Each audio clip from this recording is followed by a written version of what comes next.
Bonjour, bienvenue à toutes et à tous. Je suis heureux de vous retrouver à nouveau ce matin pour célébrer le Seigneur, pour louer son nom, pour nous réjouir dans sa présence.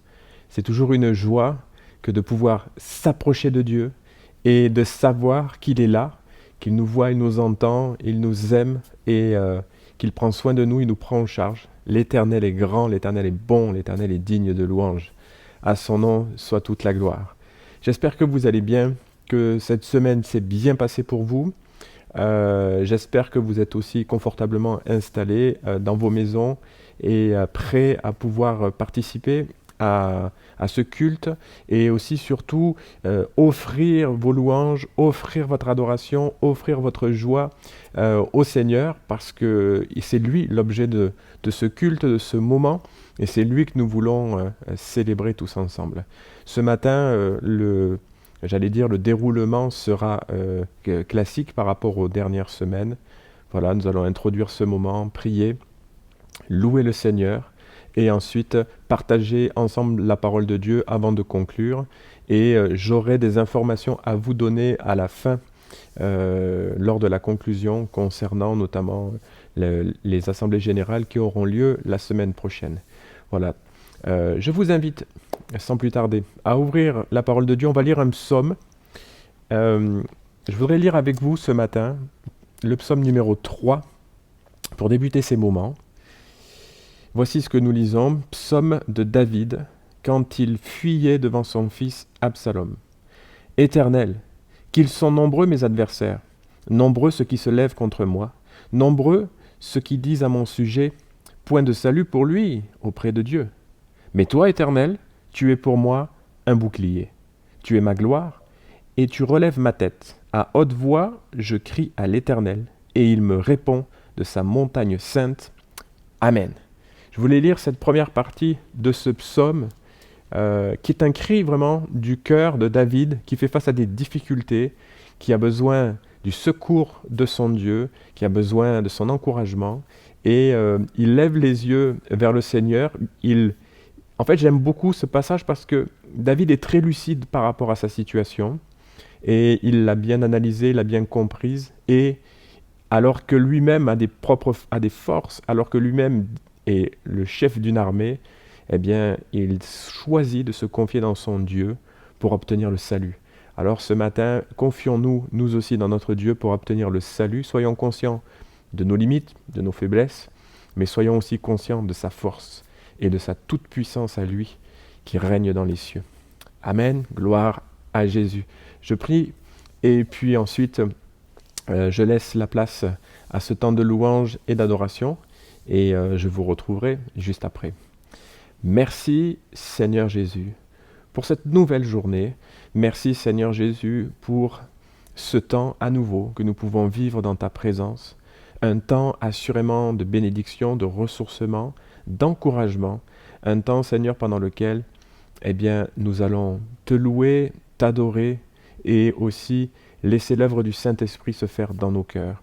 Je veux, Seigneur, remettre ces moments entre tes mains. Nous sommes dans nos maisons, nous sommes, Seigneur Jésus, devant nos écrans, quelque part en train de suivre ce culte. Je prie, Seigneur, que tu prennes en charge ces moments et que tu nous permettes, Seigneur, de les vivre pleinement et d'être pleinement concentrés, attentifs pendant ces moments, Seigneur. Merci d'enlever toute distraction, tout sujet, Seigneur Jésus, vraiment qui pourrait venir nous embêter pendant ce culte. Et glorifie-toi, Seigneur, comme tu sais si bien le faire. Merci, Seigneur Jésus. À ton nom revienne toute la gloire, l'honneur, la puissance, au siècle des siècles. Amen.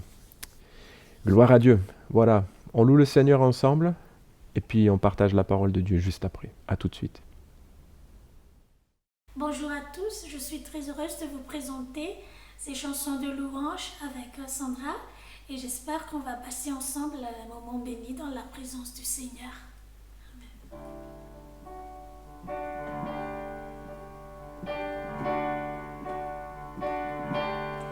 Oh Seigneur, ton nom est majestueux sur toute la terre. Oh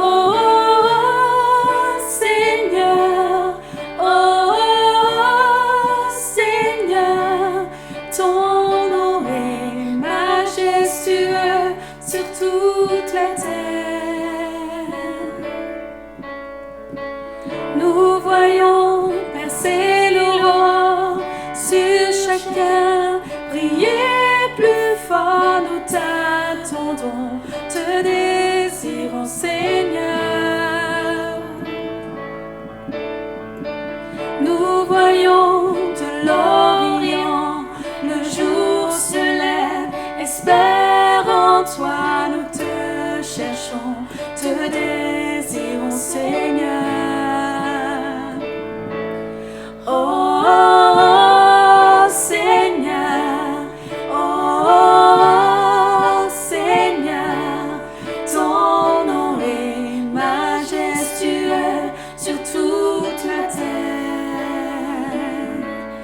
Oh, oh, oh, Seigneur, oh, oh, Seigneur, ton nom est majestueux sur toute la terre.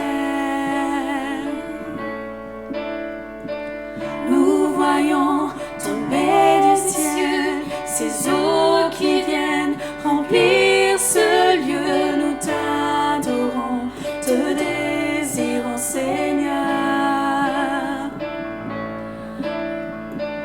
Nous voyons tomber des cieux ces eaux qui viennent remplir ce lieu. Nous t'adorons, te désirons, Seigneur.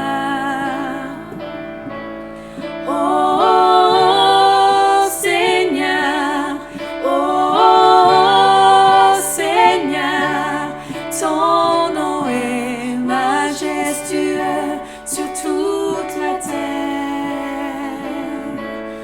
Oh, oh, oh, Seigneur, oh, oh, Seigneur, ton nom est majestueux sur toute la terre, sur toute la terre.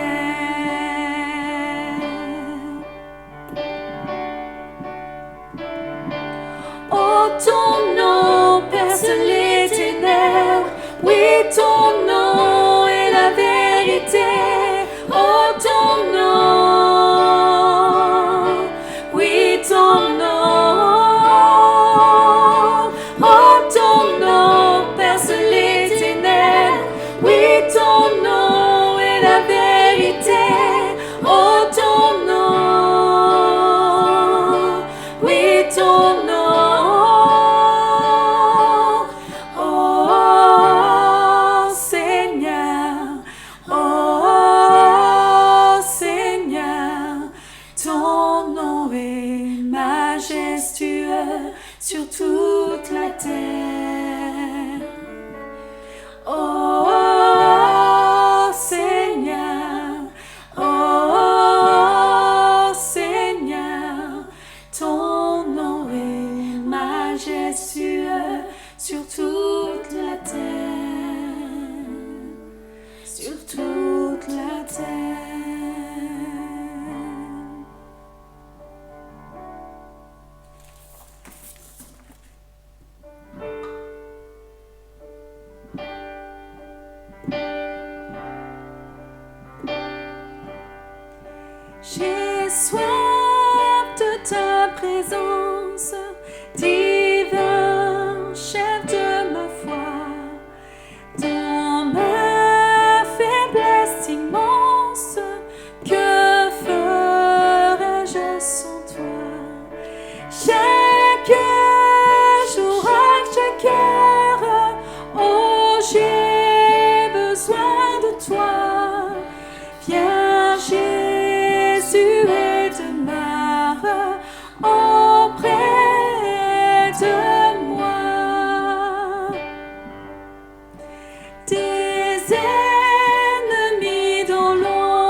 c'est le ciel pour moi.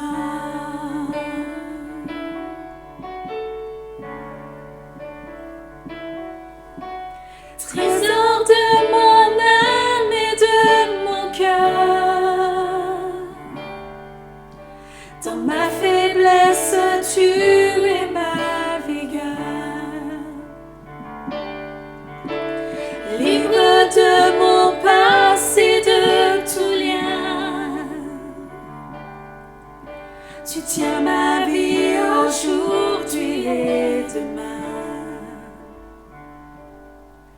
Ta présence, c'est le ciel pour moi.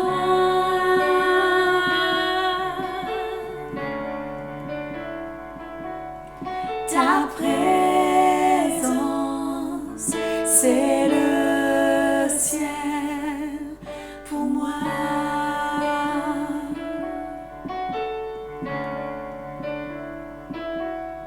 Ta présence, c'est le ciel pour moi.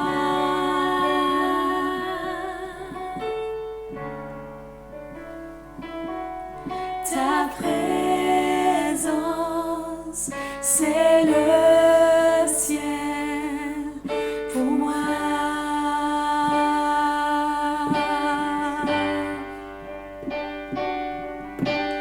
Oh Jésus, oh Jésus, ta présence c'est le ciel pour moi. Oh Jésus, oh Jésus, ta présence c'est Jésus, ta présence. Oh Jésus, oh Jésus, ta présence c'est le ciel pour moi. Oh Jésus, oh Jésus, ta présence c'est le ciel pour moi. Je marcherai chaque jour dans ta grâce, car un jour je te verrai face à face. Mais si ces rien ne peut me satisfaire, Jésus, ton amour me désaltère. Oh, ta présence, c'est le ciel pour moi.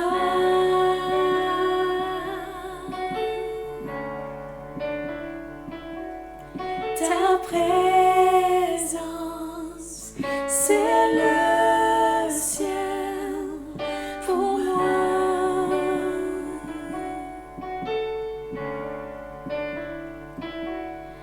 Ta présence, c'est le ciel pour moi.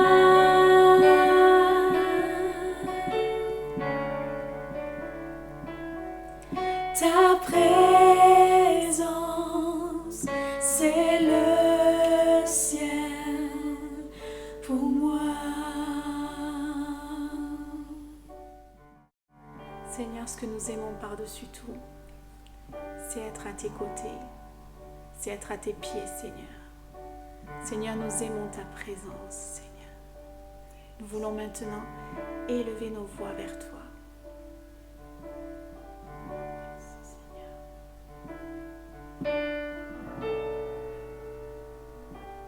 Béni soit ton nom, Seigneur.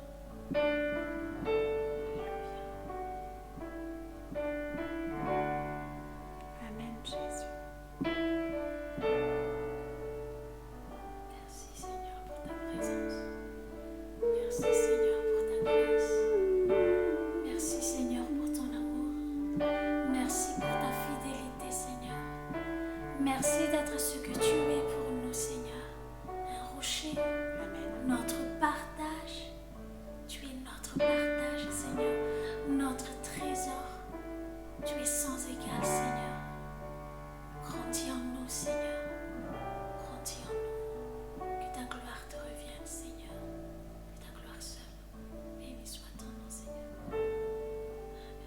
Jésus.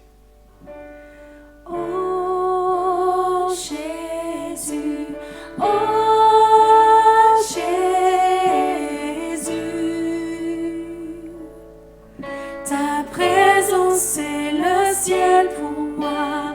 Oh Jésus, oh Jésus,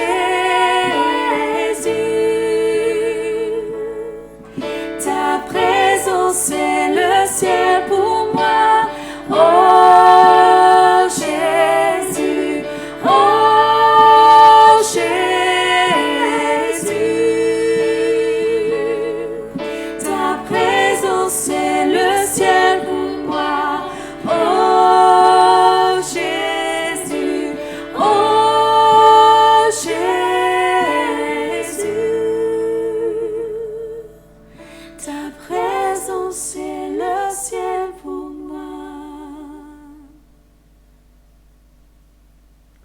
Quelle joie pour moi de pouvoir partager la parole de Dieu encore avec vous tous et vous toutes. Quelle joie pour moi vraiment, et quel honneur même le Seigneur me donne de pouvoir ouvrir les Écritures, les partager avec vous.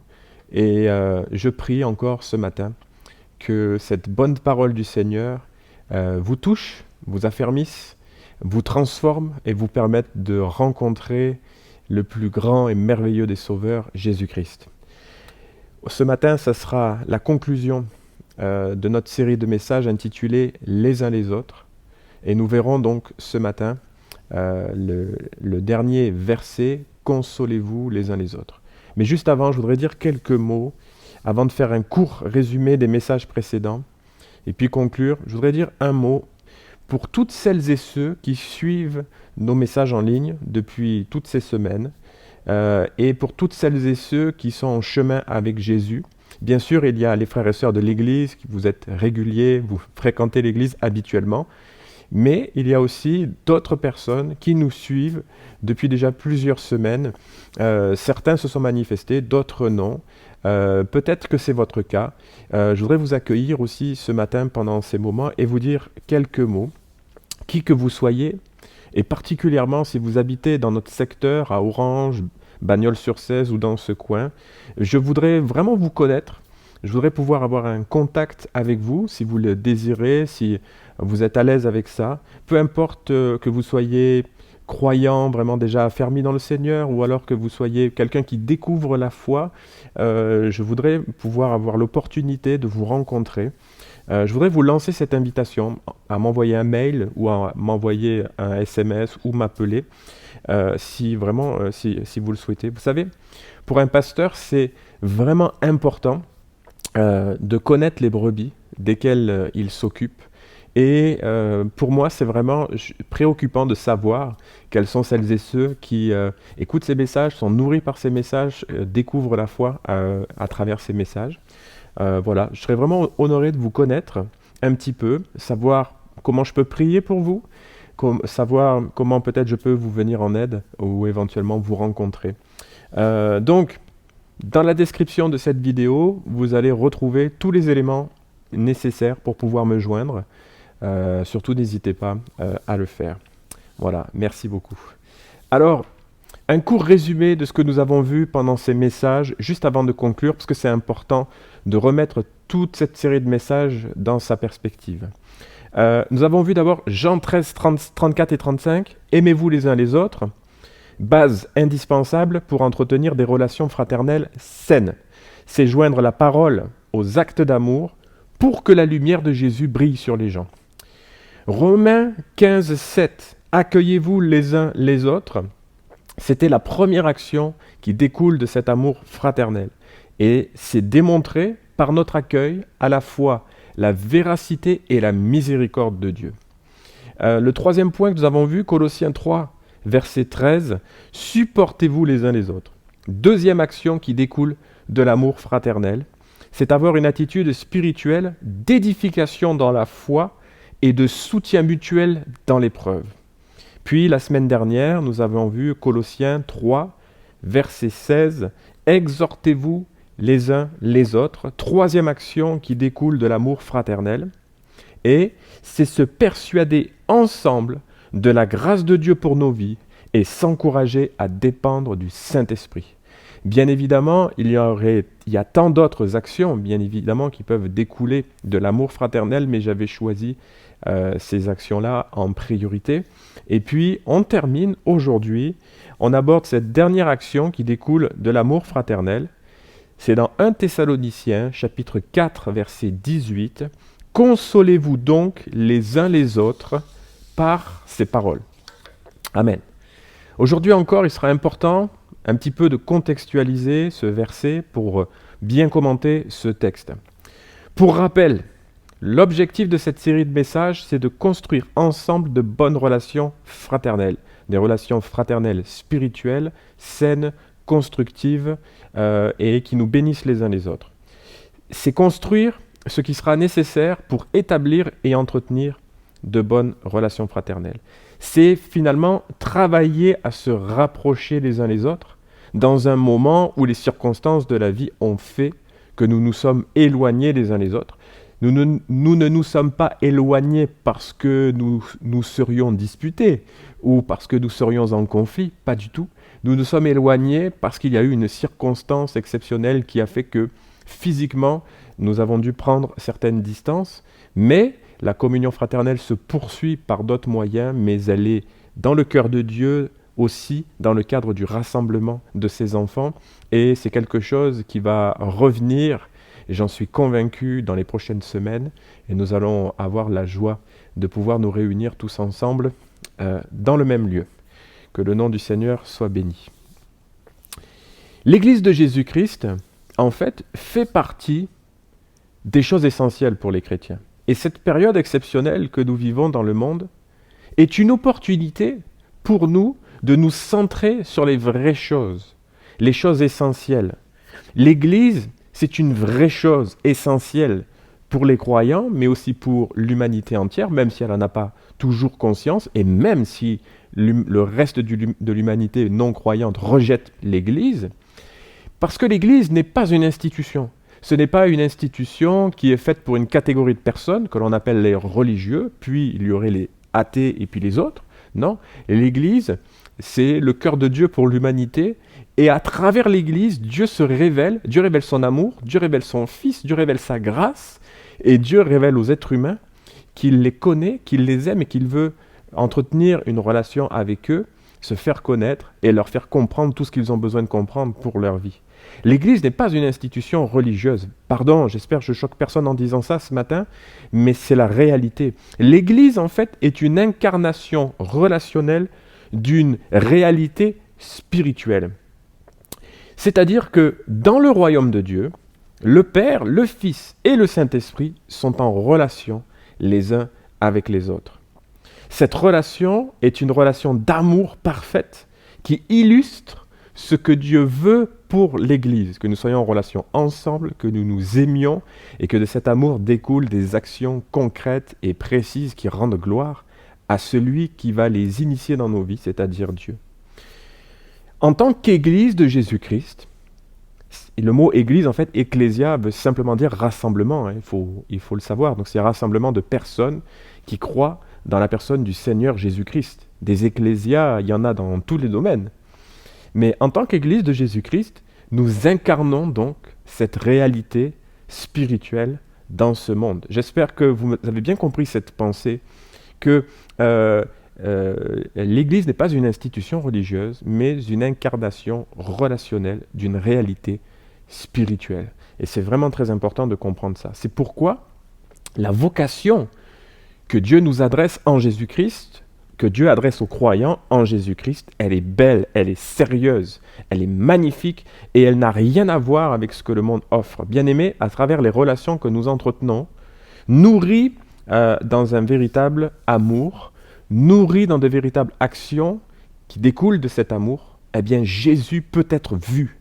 Jésus peut être reconnu. Il a dit, c'est à ceci que tous reconnaîtront que vous êtes mes disciples.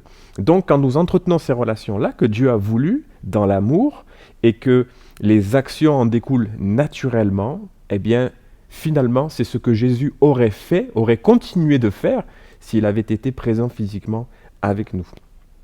À son nom soit la gloire. Donc je relis ce verset, Jean 13, 34-35, pardon. Je vous donne un commandement nouveau, aimez-vous les uns les autres. Comme je vous ai aimé, vous aussi aimez-vous les uns les autres. C'est à cela que tous reconnaîtront que vous êtes mes disciples, si vous avez de l'amour les uns pour les autres. Amen. Quelques mots maintenant d'ordre général sur la première épître aux Thessaloniciens, dans laquelle se trouve le verset d'aujourd'hui, que nous avons lu tout à l'heure, donc 1 Thessaloniciens 4, pardon, je vous dis une bêtise, je me suis trompé de feuille. Notre verset qui se trouve dans 1 Thessaloniciens 4, 18, « Consolez-vous donc les uns les autres ». Alors quelques mots. Cette épître, c'est une véritable lettre, je vais dire, classique, que l'apôtre Paul adresse aux chrétiens. L'apôtre Paul a écrit beaucoup de lettres, beaucoup d'épîtres, si vous voulez. La plupart du temps, les lettres qu'il a écrites étaient des lettres minutieuses, précises, dans le sens qu'elles étaient méthodiques pour enseigner des doctrines, par exemple, pour enseigner des préceptes et pour nous conduire quelque part, ou alors ça peut être comme les pastorales, comme une sorte de manuel de formation pour les leaders, les responsables d'église. Mais ici, l'apôtre Paul, avec 1 Thessaloniciens et 2 Thessaloniciens, il écrit vraiment une lettre un peu plus classique, comme nous pourrions écrire par exemple à nos amis, à notre famille, pour donner des nouvelles et pour vraiment essayer de savoir comment les choses se passent auprès des personnes auprès desquelles nous écrivons. Donc, les exhortations et enseignements qui se trouvent dans cette épître ne sont pas structurés. Paul passe d'un sujet à l'autre sans véritable but, si ce n'est de prendre des nouvelles et quand même d'encourager, bien évidemment, mais il n'y a pas un but extrêmement précis avec cette lettre. Donc, Paul passe d'un sujet à l'autre sans aucune logique particulière, c'est important de le savoir. La lettre commence avec les salutations d'usage, bien sûr, et les exhortations sur la vie de foi des Thessaloniciens. Ça, c'est le chapitre 1. L'apôtre poursuit et parle de la relation qu'il entretient avec ces chrétiens-là, sur place. Il semble que le texte, en tout cas, a l'air de nous faire comprendre qu'il est assez proche de ces chrétiens. C'est le chapitre 2, il prend des nouvelles, comme un père prendrait des nouvelles de ses enfants, comme une mère chercherait aussi à prendre des nouvelles de ses enfants. Ensuite, au chapitre 3, il est question de l'envoi du jeune Timothée par Paul auprès des Thessaloniciens pour les encourager. Paul, en fait, dit qu'il a été empêché de venir lui-même sur place et que donc ils ont décidé ensemble avec ses collaborateurs d'envoyer Timothée pour prendre des nouvelles. Et nous le voyons dans 1 Thessaloniciens 3, versets 4 et 5. « Lorsque nous étions près de vous, nous vous disions d'avance que nous aurions des tribulations. C'est ce qui est arrivé, vous le savez. C'est pourquoi, n'y tenant plus, j'envoyai Timothée s'informer de votre foi, dans la crainte que le tentateur ne vous ait tenté et que notre travail ne soit réduit à néant. Amen. » Paul avait des inquiétudes pastorales et il avait besoin de savoir si tout allait bien. Et c'est donc Timothée qui apportera les nouvelles qui sont tant attendues. La suite de ces versets nous dit, 1 Thessaloniciens 3, verset 6, « Mais Timothée vient de nous arriver de chez vous. Il nous a donné de bonnes nouvelles de votre foi, de votre amour, du bon souvenir que vous gardez toujours de nous et de votre désir de nous revoir, désir pareil au nôtre. Ainsi, au milieu de toutes nos calamités et de nos tribulations, frères, nous avons trouvé notre consolation à votre égard dans votre foi. Amen. » Paul dira donc que ce compte-rendu fait par Timothée lui a donné une certaine consolation, encouragement, en tout cas il a puisé des forces dans ces bons encouragements, dans ces bonnes nouvelles. Ces bonnes nouvelles réjouissent le cœur de Paul qui finalement va redoubler là d'intercession auprès du Seigneur en leur faveur. Puis au chapitre 4, il va débuter vraiment un appel vibrant de l'apôtre Paul à la consécration, à l'engagement auprès du Seigneur, à travers une volonté de sainteté et vraiment de vivre concrètement la sanctification à laquelle nous sommes appelés. Et c'est la suite de ces passages, 1 Thessaloniciens 4, verset 1. « Au reste, frères, nous vous le demandons et nous vous y exhortons dans le Seigneur Jésus. Vous avez appris de nous comment vous devez marcher et plaire à Dieu. D'ailleurs, vous le faites. Eh bien, progressez encore. Vous savez en effet quelles recommandations nous vous avons donné de la part du Seigneur Jésus. Ce que Dieu veut, c'est votre sanctification. Amen.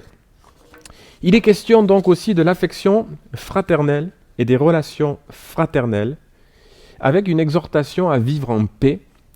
Et Paul explique par là qu'il faut se comporter convenablement par rapport à ceux qui ne sont pas croyants. Donc c'est une question de témoignage dans laquelle il poursuit ce chapitre 4. 1 Thessaloniciens chapitre 4 verset 10. « Mais nous vous exhortons, frères, à progresser encore, à mettre votre honneur à vivre en paix, à vous occuper de vos propres affaires et à travailler de vos mains, comme nous vous l'avons recommandé. Cela pour que vous vous conduisiez honnêtement envers ceux du dehors et que vous n'ayez besoin de personne. Amen. » Et donc c'est à ce moment que sa lettre va prendre une direction, j'allais dire eschatologique. Alors en fait, il va prendre une direction relative aux choses de la fin dans ce chapitre 4. Et il parle tout d'abord de celles et ceux qui sont décédés dans la foi. Donc suivez-moi bien, je suis en train d'établir un petit peu le contexte de ce texte et de vous dire un petit peu le contenu de cet épître. Mais suivez-moi bien ici parce que le verset dont nous allons parler ce matin est directement relié à ce qui suit. 1 Thessaloniciens 4, 13 et 14. Donc Paul parle par rapport à celles et ceux qui sont décédés dans la foi. Nous ne voulons pas, frères, 1 Thessaloniciens 4, 13, nous ne voulons pas, frères, que vous soyez dans l'ignorance au sujet de ceux qui dorment. Et Paul ne parle pas de personnes qui sont décédées, mais dans la parole de Dieu, souvent, lorsque l'on parle des morts, on parle des morts comme étant des personnes qui dorment. Je ne veux pas que vous soyez dans l'ignorance au sujet de ceux qui dorment, afin que vous ne vous attristiez pas comme les autres qui n'ont pas d'espérance. Verset 14.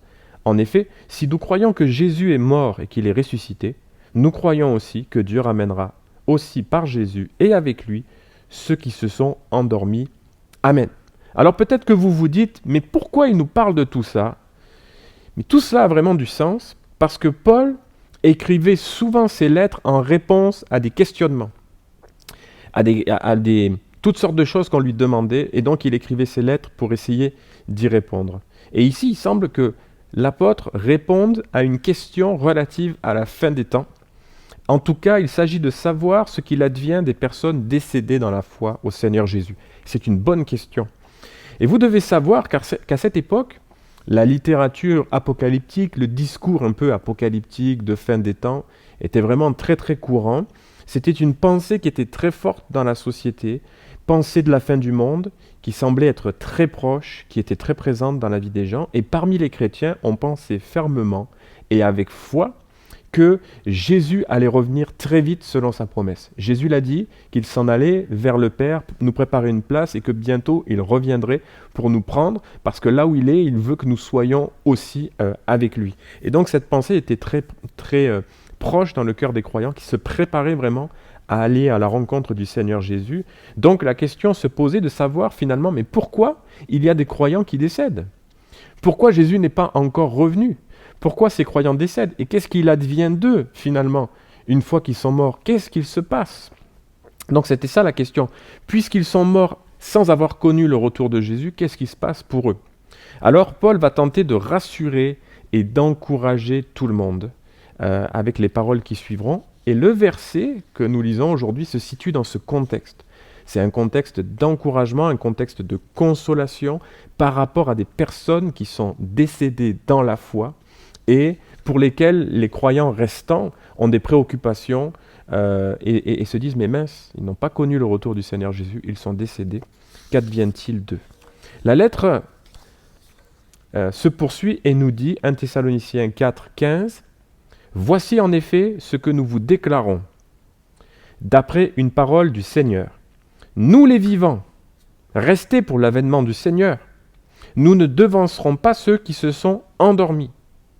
Car le Seigneur lui-même a un signal donné, à la voix d'un archange, au son de la trompette de Dieu. » Ça, c'est vraiment le discours typique apocalyptique, le vocabulaire qui est utilisé.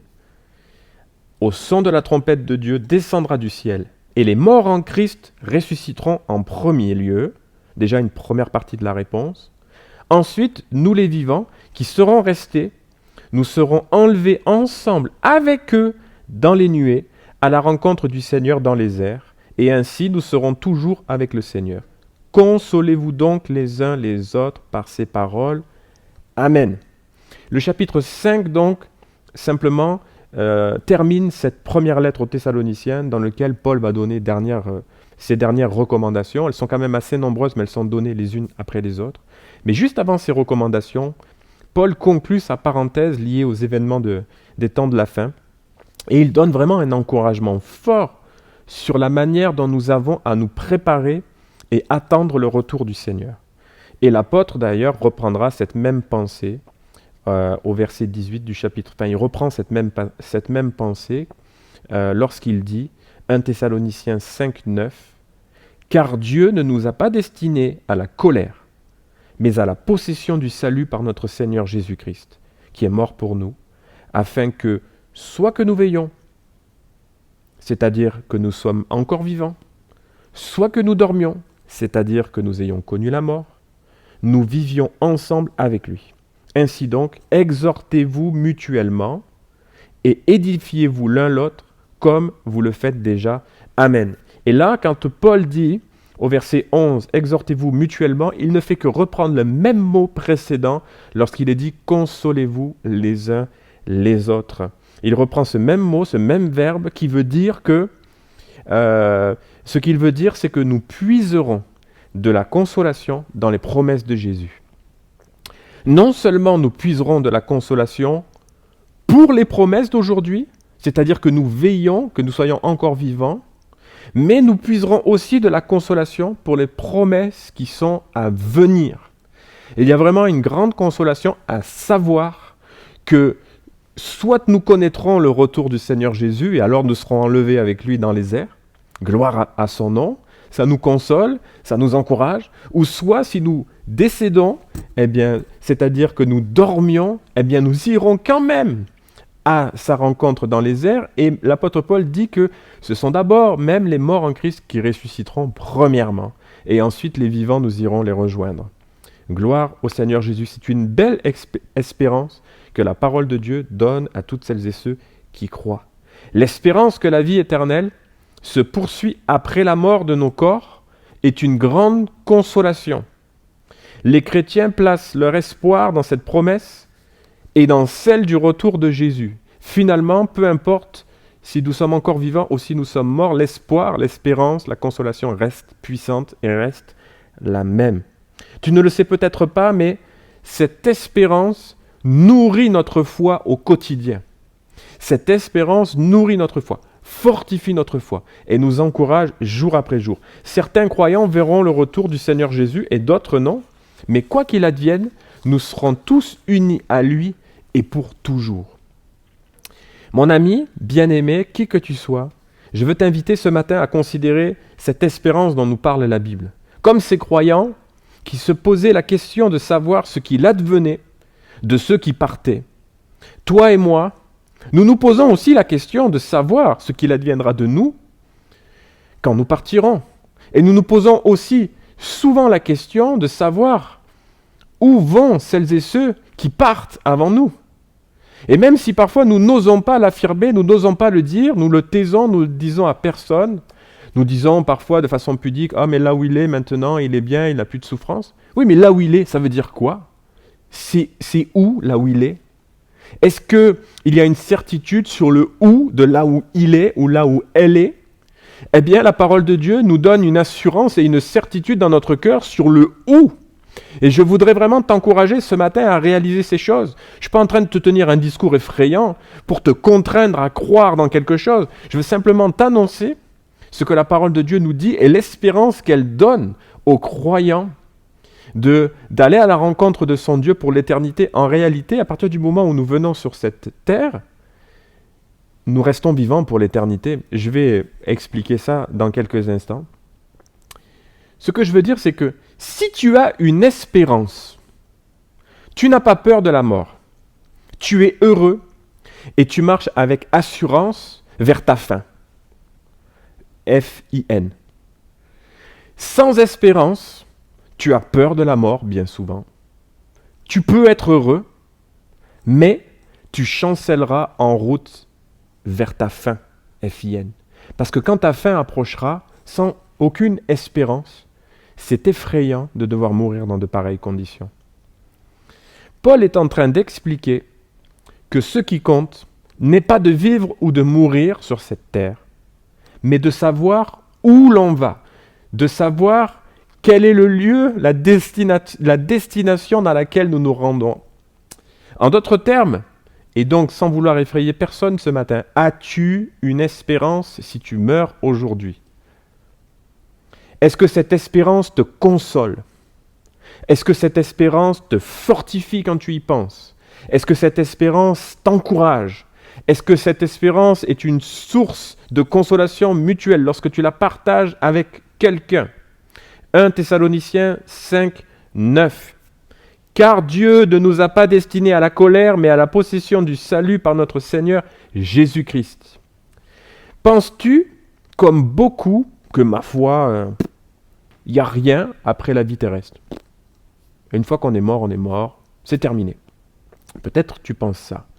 Tu peux le penser. Mais je trouve que, encore une fois, cette pensée est vraiment terrifiante. On vient, on est, on vit, on meurt, et basta. Moi, je suis jamais arrivé, même avant que je sois vraiment un croyant engagé, je suis jamais arrivé à conceptualiser cette pensée, de me dire, finalement, on vit pour rien, puisqu'après on meurt et puis il n'y a plus rien. Je crois qu'il y a quelque chose. Et la parole de Dieu nous enseigne bien qu'il y a quelque chose. Et ce quelque chose, ce qui est merveilleux, c'est que nous pouvons le découvrir maintenant et à découvrir finalement que la certitude que c'est vrai. Et ça, je peux essayer de te persuader par les meilleurs des discours, mais la chose la plus efficace pour te persuader, c'est l'action du Saint-Esprit dans ton cœur qui peut te prouver ces choses. Là, alors que tu es assis sur ton canapé ou dans ta voiture ou sur une chaise ou assis dans l'herbe, dans ton jardin, je ne sais pas, là, le Saint-Esprit peut te convaincre dans ton cœur que Dieu est réel, que ses promesses sont réelles et qu'elles sont pour toi. Et je voudrais vraiment t'appeler ce matin et t'encourager à ouvrir ton cœur à la parole de Dieu et à ce que je suis en train de te partager. Donc tu peux penser qu'il n'y a pas de but, ma foi, on vit, on meurt, mais, ou alors tu peux être de ceux qui ont une espérance et qui placent leur foi dans la fidélité de Jésus, parce qu'ils l'ont expérimenté et ils se sont rendus compte que c'était réel. Cette consolation dont il est question, c'est aussi une consolation dans les épreuves et les difficultés de la vie. C'est vrai que là, le contexte, c'est particulier par rapport au deuil, mais également, ce mot-là qui est utilisé, c'est aussi un mot qui est utilisé dans le cadre d'une consolation lorsque nous traversons des épreuves particulièrement douloureuses et difficiles. C'est les douleurs de la vie. C'est un appel, en fait, qui est lancé à tous pour découvrir le secours de la grâce de Dieu face aux épreuves. Et croyez-moi, et d'autres pourraient le dire s'ils étaient à ma place ce matin et qu'ils parlaient devant cette caméra, le secours de Dieu dans la douleur, le secours de Dieu dans les faiblesses, le secours de Dieu dans les épreuves, il est réel, il est puissant, il est vraiment de nature à nous relever et à nous rétablir et à nous pousser à aller de l'avant. Vraiment des témoignages extraordinaires que le Saint-Esprit produit dans notre cœur, et je veux vraiment vous encourager à ça. Par exemple, j'ai été convié à des obsèques la semaine dernière d'une chrétienne qui avait 54 ans et qui malheureusement a été saisie par un cancer qui s'est généralisé. Eh bien, vous savez, elle était à l'hôpital, dans un hôpital bien connu du côté d'Avignon, et dans cet hôpital, là où elle se trouvait, elle était la joie de vivre et le rayon de soleil du service. D'accord? Son pasteur disait, mais c'est impressionnant la façon dont elle se comportait dans cet hôpital. Et face à la mort, aucune crainte. Face à la mort, toujours de la joie. Face à la mort qu'elle savait être imminente, puisque le cancer s'était généralisé, bien sûr, elle espérait dans les promesses de Jésus pour obtenir la guérison. Et tous les jours, elle priait, elle demandait au Seigneur de la guérir. Mais combien d'infirmiers, infirmières, personnels soignants, elle a encouragé? Combien de ces personnes elle a boosté à travers sa foi parce qu'elle avait une espérance, elle savait que la vie n'était pas terminée et que même si son corps allait mourir, elle allait rejoindre son Seigneur. Elle avait une assurance vraiment très troublante et très, très déstabilisante. Elle est belle, je vous le dis, la mort de celles et ceux qui meurt dans le Seigneur Jésus. C'est merveilleux de pouvoir faire face à la mort, de ne pas avoir peur et de tendre les bras à son Seigneur que nous allons rejoindre. C'est un merveilleux témoignage à la gloire du Seigneur. Je parlais de la mort, bien sûr, j'en parle là, il y a encore un instant. Mais quoi de plus terrible, finalement, que le jour où nous devons faire face à notre propre mort? Par ce texte, la parole de Dieu veut nous faire comprendre que quoi qu'il arrive, Jésus, qui est notre consolateur, est là. Je voudrais vous lire un autre texte dans Jean chapitre 14, verset 26. « Mais le consolateur, le Saint-Esprit, que le Père enverra en mon nom, » c'est Jésus qui parle là, « c'est lui qui vous enseignera toutes choses et vous rappellera tout ce que moi je vous ai dit. Je vous laisse la paix, je vous donne ma paix. Moi, je ne vous donne pas comme le monde donne, que votre cœur ne se trouble pas et ne s'alarme pas.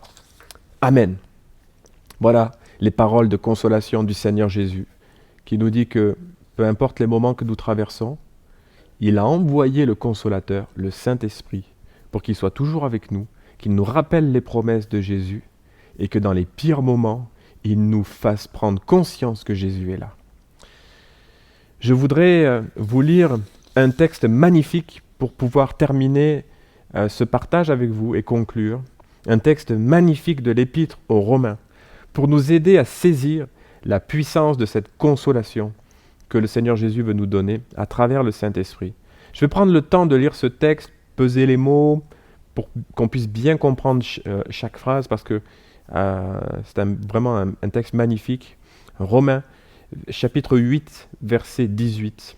« J'estime qu'il n'y a pas de commune mesure entre les souffrances du temps présent et la gloire à venir qui sera révélée pour nous. » Verset 19. « Aussi, la création attend-elle avec un ardent désir la révélation des fils de Dieu.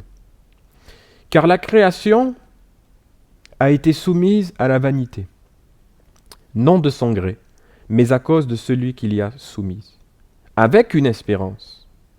Cette même création sera libérée de la servitude de la corruption pour avoir part à la liberté glorieuse des enfants de Dieu. » Ici, il est question vraiment de la restauration de tout ce que Dieu a créé dans son état d'origine pour la gloire de Dieu et afin que vraiment l'ordre de Dieu soit rétabli et que sa bénédiction soit abondante sur toute la terre.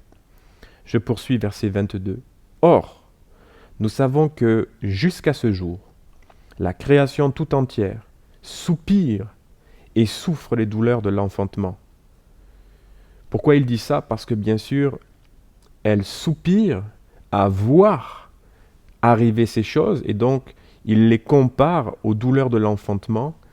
C'est une merveilleuse nouvelle qui arrive, mais toutes les mamans savent que le temps de l'accouchement est toujours très difficile. Et donc c'est l'image qu'il utilise là. Verset 23. « Bien plus, nous aussi, qui avons les prémices de l'Esprit, nous aussi, nous soupirons en nous-mêmes, il parle des croyants, en attendant l'adoption, la rédemption de notre corps. Car c'est en espérance que nous avons été sauvés. Or, l'espérance qu'on voit n'est plus espérance. Ce qu'on voit, peut-on l'espérer encore? Mais si nous espérons ce que nous ne voyons pas, nous l'attendons avec persévérance. Amen. » Il faut vraiment que tu entendes cette bonne nouvelle ce matin. Tu es destiné au salut par Jésus-Christ à la gloire de Dieu. À travers la manifestation de sa grâce, tu es destiné à découvrir et à connaître et à être au bénéfice du salut de Dieu dans la grâce du Seigneur Jésus-Christ. Tu es destiné à ça. Ce cadeau est un mystère que tu es appelé dès ce matin à recevoir par la foi, à découvrir ensuite pleinement. Découvrir, c'est-à-dire enlever la chose qui couvre pour voir véritablement ce qu'il y a de caché et que tu n'es pas en mesure de voir aujourd'hui. Et ensuite, tu es appelé à le vivre pleinement. Dieu, le Créateur, a une place pour toi dans son royaume, dans son ciel de gloire. Et il veut te donner cette espérance. Dieu le Créateur veut te donner cette espérance. Que ce que tu as vécu ici, il n'y a aucune commune mesure à ce que tu as vécu aujourd'hui et ce que tu vivras dans l'autre vie avec le Seigneur Jésus. Tout sera restauré, tout sera rétabli, tes larmes seront séchées, tes douleurs auront disparu, les cris du fond de ton âme auront été éteints, auront été terminés, et tu serais complètement restauré par la grâce de Dieu. C'est la bonne nouvelle de l'Évangile. Voilà pourquoi les croyants que nous sommes fervents, sommes courageux, sommes déterminés, parce que quand tu rencontres la personne de Jésus, qui appuie sur le bouton de la lumière dans ton cœur et qui éclaire tes ténèbres, tu te rends compte qu'il est là, tu te rends compte qu'il est réel, tu te rends compte que son amour est merveilleux, il est glorieux. Si l'on m'avait dit à moi et comme bien à bien d'autres qu'aujourd'hui je serais là en train d'essayer de vous exhorter à aller à la rencontre de Jésus-Christ, je ne vous aurais jamais cru. Mais béni soit Dieu de ce qu'il a changé et transformé ma vie. Et il l'a fait pour bien des gens. Et vraiment, je veux te lancer cet appel, moi aussi, vibrant ce matin. La vie sur terre est un pèlerinage. C'est un passage finalement, c'est un chemin vers une vie bien meilleure. Et c'est cette espérance-là dont nous parlent les Écritures. Quand nous mourrons physiquement, ça il faut le comprendre, bien-aimés, quand nous mourrons physiquement, quand notre corps meurt, nous ne cessons pas de vivre. Le corps mécanique, etc., s'arrête de fonctionner parce que le principe de vie n'est plus en lui. Et ce principe de vie, c'est notre âme, que Jésus a racheté de la mort éternelle par le prix de sa vie sur la croix. La mort éternelle n'est pas l'absence de vie, mais c'est une condition terrible dans laquelle on peut se trouver si l'on n'a pas placé sa foi dans le Seigneur Jésus. C'est une condition de séparation d'avec Dieu. C'est une condition de séparation d'avec son amour. C'est une condition de séparation d'avec sa restauration. C'est une condition de séparation d'avec sa gloire, d'avec sa tendresse, d'avec sa bonté, d'avec sa paix et d'avec tout ce qui est beau, tout ce qui est pur, tout ce qui est merveilleux. C'est une condition de séparation de toutes les choses les meilleures. Et cela pour l'éternité. Et tu n'es pas appelé à ça. Tu es appelé au salut. Tu es appelé à la grâce de Dieu. Je veux t'en convaincre ce matin. Contrairement à ce que certaines religions enseignent, il n'y a pas de possibilité de rattrapage. Bien souvent, des gens disent « Bon, Dieu est bon, c'est le bon Dieu, et du coup, lorsque j'irai à sa rencontre, je ferai peser dans la balance les bonnes choses que j'ai faites et les mauvaises choses. Et ma foi, s'il manque quelques éléments pour me permettre d'entrer dans le paradis de Dieu, j'irai faire un stage de recyclage pendant lequel je vais pouvoir m'amender de tout ce que j'ai pas pu faire sur terre. » Non. Ça n'existe pas. Le Dieu de la Bible elle-même ne parle pas de ces choses. Ce sont des mensonges, ce sont des erreurs. Lisez les Écritures par vous-même, regardez ce qui est écrit dans les Écritures par vous-même et vous vous en rendrez compte très rapidement. La Bible n'enseigne pas ces choses, elle enseigne à se préparer à la rencontre de son Dieu et elle enseigne et elle nous dit que Jésus-Christ a pourvu aux moyens de salut et que si nous nous confions en lui, il est notre avocat, il est notre rédempteur. Et Dieu nous adopte par Jésus-Christ pour que nous ayons la vie éternelle à ses côtés pour toujours, que son nom soit glorifié. Ce matin, à travers ce message, le Saint-Esprit te lance un appel à te préparer à la rencontre de ton Dieu. Et moi, ce matin, je voudrais vous lancer un appel là où vous êtes, derrière vos écrans, à la maison. Je veux prendre le temps de conclure cette série de messages, en particulier pour vous appeler, vous, bien-aimés, qui n'avez pas encore fait cette démarche vis-à-vis du Seigneur Jésus, qui ne lui avez pas encore confié votre vie. Peut-être vous n'avez pas tout compris, comme c'est le cas pour moi et comme c'est le cas pour beaucoup d'autres personnes. Nous progressons, nous cheminons, mais peut-être que vous vous dites, vous avez senti dans votre cœur un feu qui était là en train de brûler et vous pressentez qu'il y a quelque chose derrière tout ce que je suis en train de vous dire, mais vous ne pouvez pas le voir encore, vous ne pouvez pas encore l'apercevoir. Eh bien, ce matin, je vais vous inviter avec moi, là où vous êtes. Nous allons fermer les yeux ensemble. Nous allons prier. Je vais prier avec vous. Je vais prier pour vous. Et je vais demander maintenant que le Saint-Esprit ouvre les yeux de votre cœur afin que vous voyiez quelle est l'étendue de sa grâce, quelle est l'étendue de son amour, et afin qu'il vous démontre concrètement dans votre cœur, eh bien que toutes ces choses sont réelles et qu'elles sont pour vous. Prions ensemble. Seigneur, je prie maintenant pour tous ces bien-aimés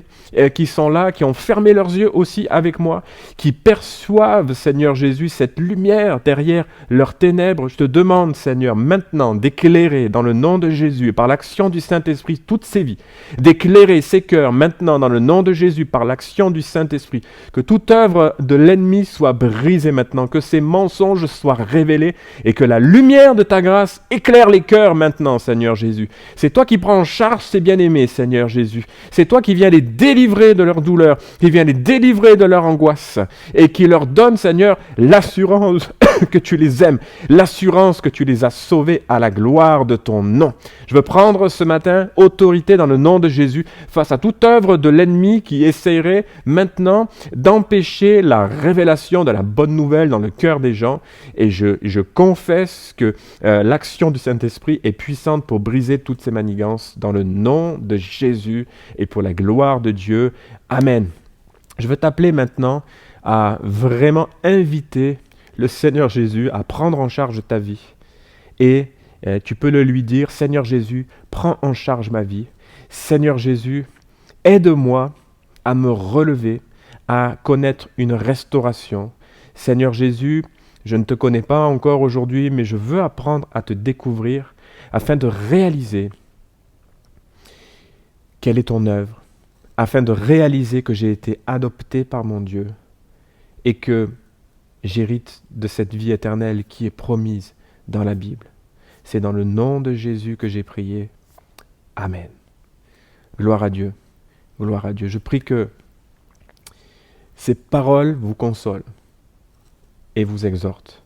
Et puis, si ces dernières semaines ou ces derniers mois, vous avez connu parmi vos amis, vos proches ou dans votre famille un deuil, eh bien, je voudrais vraiment vous assurer de mes prières et vraiment vous adresser mes sincères condoléances. Vous savez, je crois que le Seigneur Jésus est capable de consoler notre cœur lorsqu'un être cher n'est plus avec nous. Et je suis convaincu qu'il va le faire aussi pour vous et qu'il va vous accompagner dans cette étape. Amen. Que son nom soit glorifié. Pour terminer, bien-aimés, quelques mots concernant les assemblées générales. Vous avez reçu, il y a quelques jours, les informations concernant l'assemblée générale de la CARGEF, qui se fera juste après celle de l'Église dimanche prochain. Je vous ai donné les explications donc, dans ce mail. Merci d'en prendre connaissance. Si vous n'avez pas encore rempli vos procurations, donné les consignes de vote auprès des personnes ou de la personne qui vous représente, merci de le faire sans tarder. Si vous avez des doutes par rapport à ça, téléphonez-moi, envoyez-moi un message, je vous répondrai. Peut-être que vous ne vous souvenez plus qui vous représente ou autre. Je me ferai un plaisir de pouvoir vous orienter par rapport à ça. Par rapport à cette organisation, vraiment, n'hésitez pas à me joindre pour que ces choses puissent se faire vraiment de la bonne façon. Je voudrais vous dire aussi qu'en début de semaine, donc dès demain et mardi, nous allons organiser toute la salle afin de pouvoir la mettre en conformité avec les exigences d'accueil dans les lieux clos concernant le protocole de déconfinement qui est actuellement en vigueur. Donc, je vais avoir besoin d'aide. Pour ça. Il faut mesurer, il faut banaliser certaines chaises. Il faut organiser la circulation, il faut tout prévoir. Quelques achats aussi que je devrais aller faire. Si vous êtes disponible, vraiment, j'ai besoin d'aide, j'ai besoin de vous pour m'aider dans tous ces préparatifs. Pour que ça puisse être fait peut-être demain, ça serait bien, pour éviter de revenir une deuxième journée pour terminer. Donc faites-moi signe d'une façon ou d'une autre. Si on était 4 ou 5, je pense que ça serait bien, ça nous permettrait vraiment d'aller vite. Et puis une fois que cette installation sera faite, j'aurai besoin aussi d'une équipe pour venir faire un nettoyage de l'ensemble des lieux. Donc si on fait les préparatifs demain, eh bien l'équipe de nettoyage peut venir mercredi ou jeudi pour pouvoir faire un nettoyage normal. Voilà, il n'y aura pas besoin d'avoir un nettoyage spécial Covid, étant donné que la salle est inutilisée, si ce n'est moi qui viens seul le dimanche. Voilà. Donc là aussi, si vous avez du temps, vous avez des disponibilités, s'il y avait 2-3 personnes, voilà, ça serait bien, une personne qui s'occupe des sanitaires, une personne qui s'occupe de l'estrade et une autre qui s'occupe de la salle principale, par exemple. Ça serait vraiment une très très bonne chose. J'en profite aussi pour vous lancer un appel, pour vous dire, voilà, j'aimerais tellement qu'on soit plus nombreux au moment de la prière le jeudi soir. Alors, je sais, la technique et tout ça, peut-être vous trouvez que ce n'est pas forcément approprié pour prier, je sais, mais voilà. Bah, si vous le pouvez, faites un essai, lancez-vous, n'ayez pas peur, participez, ça va nous faire du bien de vous voir et puis aussi de prier ensemble. Voilà. Et puis, vraiment aussi, je voudrais me permettre ce matin, puisque ça m'a été demandé, je voudrais vous faire, vous transmettre des salutations de la famille Tiburce, voilà, donc que je suis allé visiter plusieurs fois. Et donc, ils m'ont dit, voilà, pasteur, est-ce que vous voulez bien transmettre nos salutations à toute l'Église, leur dire que nous pensons à eux, nous prions pour eux, et leur dire aussi qu'on s'excuse si on téléphone pas, mais Monsieur Tiburce m'a dit, je suis pas téléphone. Il m'a dit, c'est pas mon truc. Il me dit, mais par contre, on prie tous les jours, on pense aux frères et sœurs. Donc, je vous transmets leurs salutations. Voilà, ils vont très bien. D'autres personnes vont bien, par ailleurs, parmi nos aînés aussi.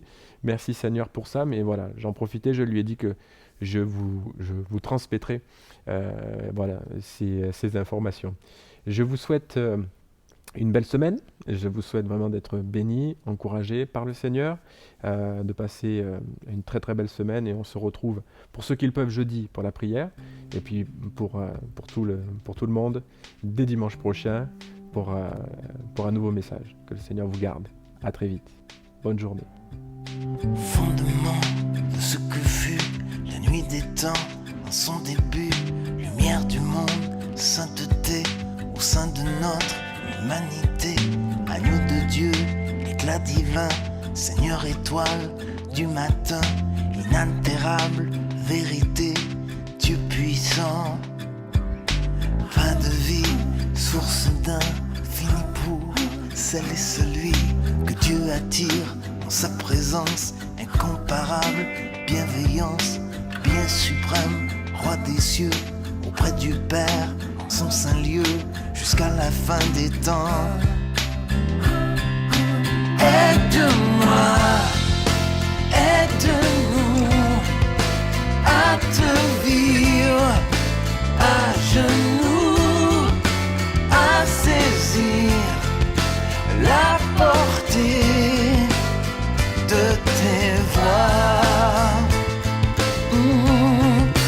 Aide-nous jusqu'à toi, conduis-nous pas à pas au palais où tu es, roi.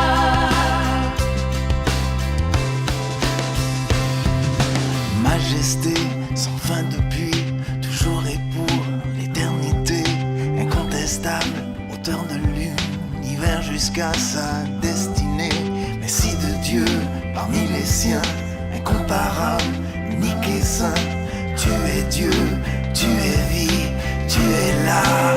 Aide-moi, aide-nous à te vivre à genoux, à saisir la portée de tes voix.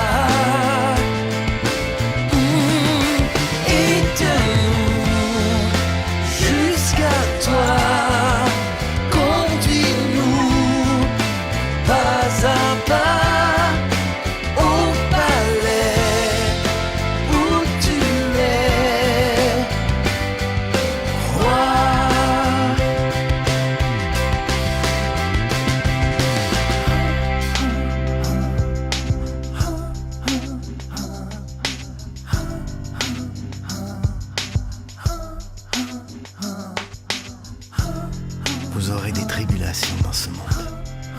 Mais prenez courage.